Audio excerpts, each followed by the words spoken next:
반갑습니다. 송주준입니다. 사람들이 원래 갈 때가 되면 생전하지도 않던 희한한 행동을 한다고 하죠.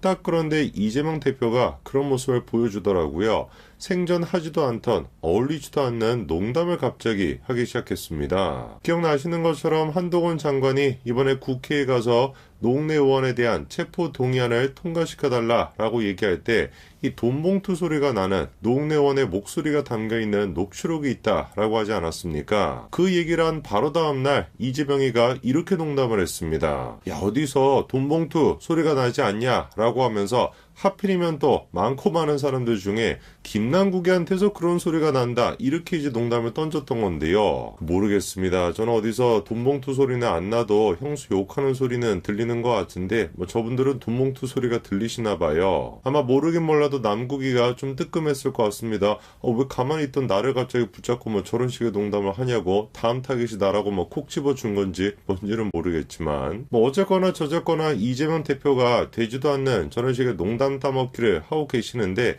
다른 거 생각할 거 없습니다.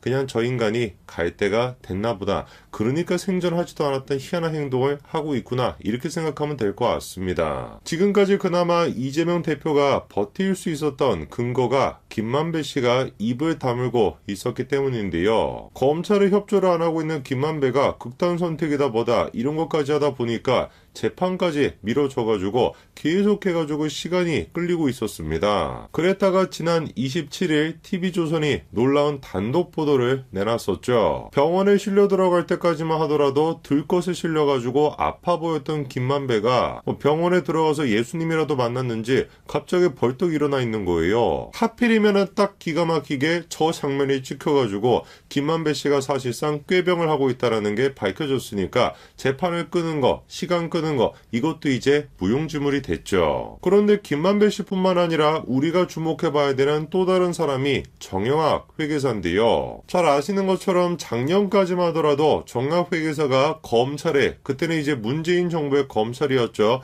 그 검찰에 굉장히 적극적으로 협조를 해왔었습니다. 근데 희한하게 이 사람이 어떻게 된 게 윤석열 정부로 바뀌고 난 뒤에는 검찰 수사에 비협조적이었거든요. 그 이상한 일이겠죠. 유동규가 됐거나 남욱이 됐거나 윤석열 정부로 바뀌고 난 뒤에 협조적인 모습을 보여주고 있는데 정영학 회계사는 지 혼자 거꾸로 가고 있는 겁니다. 그런데 특히나 정영학 회계사가 대장동 사건에서 중요한 역할을 담당하고 있는 게 천화동인 1호부터 천화동인 7호까지 실소유자가 누군지 그 장부를 담당했던 사람이 정영학 회계사거든요. 그래서 천화동인 1호의 실소유자를 알기 위해서 꼭 필요했던 것이 정영학 회계사의 진술이었습니다. 그리고 이 부분에 대해서 남욱은 이미 뭐라고 했습니까?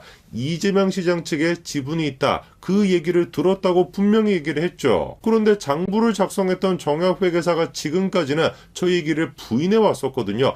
자기는 그런 얘기 들은 적이 없다는 겁니다. 그런데 그 얘기를 믿을 수가 없는 게 정영학 회계사가 직접 작성하고 직접 제출했었던 작년 검찰에 냈던 메모지를 보시면은 유동규에서 리자로 화살표가 되어 있지 않습니까? 저 리가 누구겠습니까? 브루스 리겠습니까? 당연히 이재명이겠죠. 그래서 이상하리만큼 정영학 회계사가 윤석열 정부가 들어서고 난 뒤에 이재명을 보호하는 모습을 보여왔었는데, 그런데 그것도 이제 끝난 것 같습니다. 드디어 이번에 다음 같은 기사가 나왔죠. 정영학이조차도 등을 돌리냐 이거예요. 정확하게 뭐라고 했습니까? 나도 마찬가지로 남욱이 얘기했던 것처럼 천화동인 1호에 이재명 시장 측의 지분이 있다는 얘기를 들었다는 거죠. 분명히 그러니까 들은 적도 없었다라고 했던 정영학 회계사의 얘기에 큰 변화가 있었는데 누구로부터 그러면 그 얘기를 들었다라는 거냐? 맞습니다. 김만배로부터 정영학 회계사가 들었다는 거죠. 이러니까 완전히 끝난 거죠. 김만배를 제외하고 이재명 편이 아무도 없는 겁니다. 특히나 천화동인 1호의 실소유자가 누구냐, 그거를 파악하는데 제일 중요한 역할을 할 수 있는 정영학 회계사, 정영학 회계사조차도 등을 돌려버렸으니까 완전히 이제 끝난 겁니다. 근데 재밌는 게 뭔지 아십니까? 김만배 씨조차도, 유일한 이재명 편이라고 할 수 있는 김만배 씨조차도 묘한 지금 반응을 보이고 있다는 거예요. 지난 대선 기간 동안에 김만배의 녹취록 발언 때문에 난리가 났었습니다. 특히나 열린공감TV에서 그거를 가지고 이것 봐봐라, 김만배가 윤석열을 좌지우지할 수 있다, 뭐 이런 식으로까지도 얘기했었는데, 그게 바로 이거였죠. 녹취록에서 김만배가 야, 윤석열은 내가 가지고 있는 카드면 끝나, 바로 요 발언이었거든요. 그런데 이번에 검찰 조사를 받으면서 김만배가 저 부분에 대해서 뭐라고 얘기를 했냐, 그거는 있잖아요, 제가 뻥카를 좀 친 겁니다, 이렇게 얘기했습니다. 진짜 우리 김만배 씨가 됐거나 이재명 아저씨가 됐거나 얼마나 배운 사람들인지 사용하고 있는 워딩이 기가 막힙니다. 형수한테 쓰는 말이 됐거나, 그리고 뻥카가 됐거나, 어떻게 저렇게 고급스러운 단어를 쓰시는지 모르겠어요. 그것뿐만이 아닙니다. 녹취록에서도 김만배가 야, 나는 있잖아, 윤석열이하고 싸우는 사람이야 라는 식으로도 얘기했었는데, 그것도 뭐라는 거예요?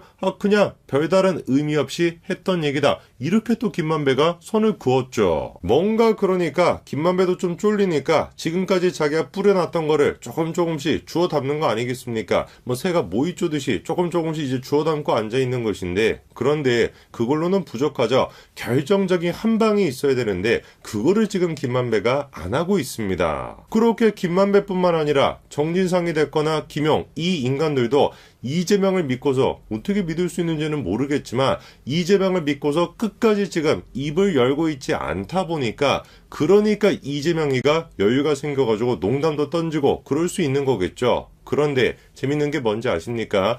김만배가 됐거나 정진상이 됐거나 김용이 됐거나 세 사람이 입을 열지 않는다라고 할지라도 검찰이 자신만만하다는 거예요. 이재명에 대해서 검찰이 지금 보여주는 모습은 좋다, 김만배, 정진상, 김용 입 안 열어도 상관없다, 이겁니다. 그 세 사람이 입을 열지 않는다라고 할지라도 제명의를 묶어서 보낼 수 있는 방법이 있으니, 그게 바로 부패 방지법이라는 거죠. 이번에 검찰이 정진상이 됐거나 김용이 됐거나 대장동 일당들에게조차 부패 방지법으로 추가로 기소하기로 결정했는데요. 바로 이 부패 방지법이 이재명의 측근들이 입을 열지 않고 있는 상태에서 한동훈 장관의 묘수다, 이런 평가가 나오고 있습니다. 왜냐하면은 부패 방지법이라는 게 본인 스스로의 잘못, 그거에 적용되는 것뿐만 아니라 제3자가 이득을 얻게 되는 경우, 그때도 마찬가지로 적용시킬 수가 있거든요. 그러니까 제 아무리 측근들이 입을 열지 않는다라고 할지라도